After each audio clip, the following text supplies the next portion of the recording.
تظاهرات حامی پناهندگان در شهر ملبورن. Temporary protection. This needs to change. These people cannot go on living with this sort of uncertainty and should be welcomed to our country, given the rights of reunion, given the rights to permanently settle here in our land.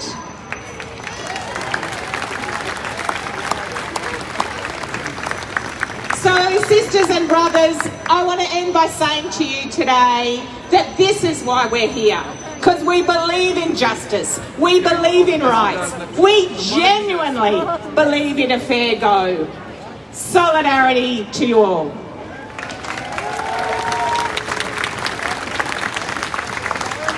Thank you so much, Michelle. It's very powerful to have Michelle and have everyone who have been supporting refugees for a long time and been fighting for the justice. Now, I'm very happy to introduce most to you. 40,000 years I've been the first Australian. I came upon the prison ship, bound down by iron chains. I fought the land, endured the lash, and waited for the rains.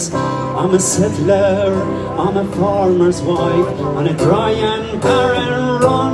A refugee, then a free man, I became Australian.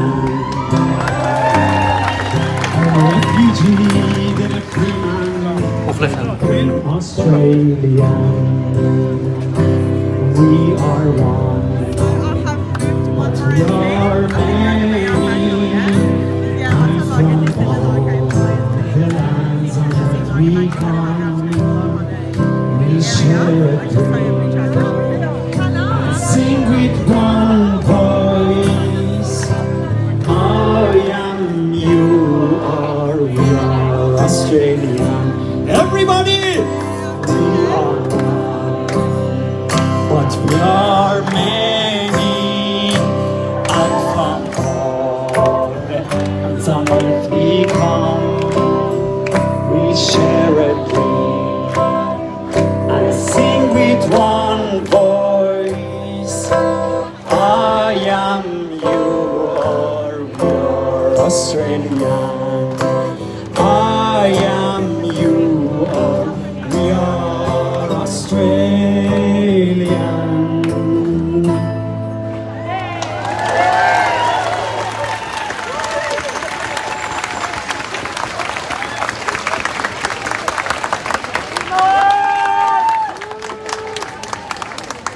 Please thank Mars. What an extraordinary speech and song for us today.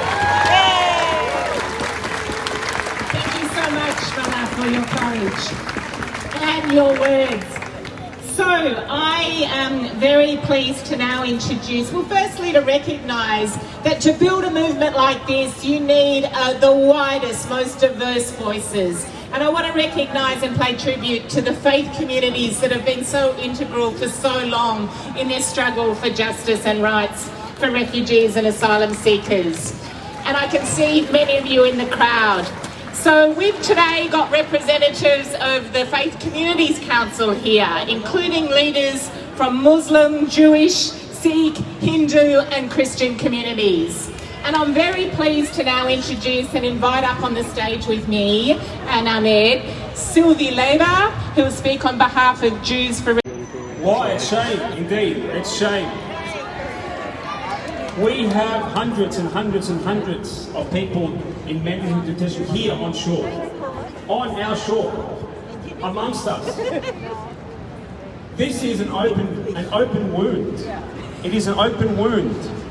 We don't have to go far to see that sad reality in front of us. People who are locked up indefinitely with no hope of being released.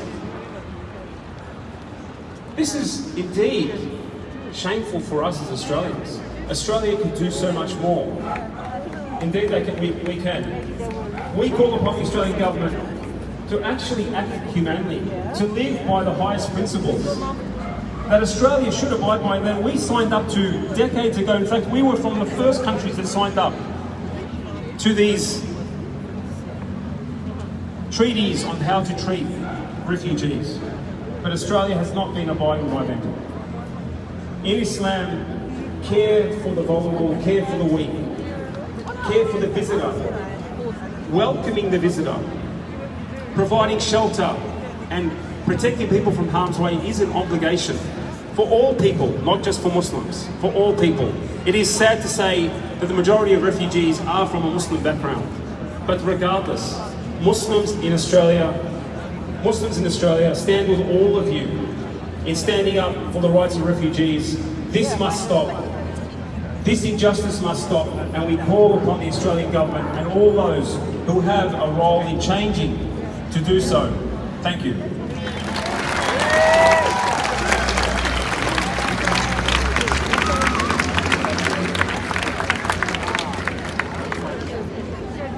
I want to add my voice. Church, we begin today the holiest week of our religious year. It's the year, it's what we call Holy Week. It's a time when we remember what happens and we go through to Good Friday and then on to Easter Sunday. It's a time that reminds of humanity, that the core of humanity is love. I just want to thank Mo for actually singing a song that's so powerful, isn't it? Is there anyone here that would not do exactly the same thing? All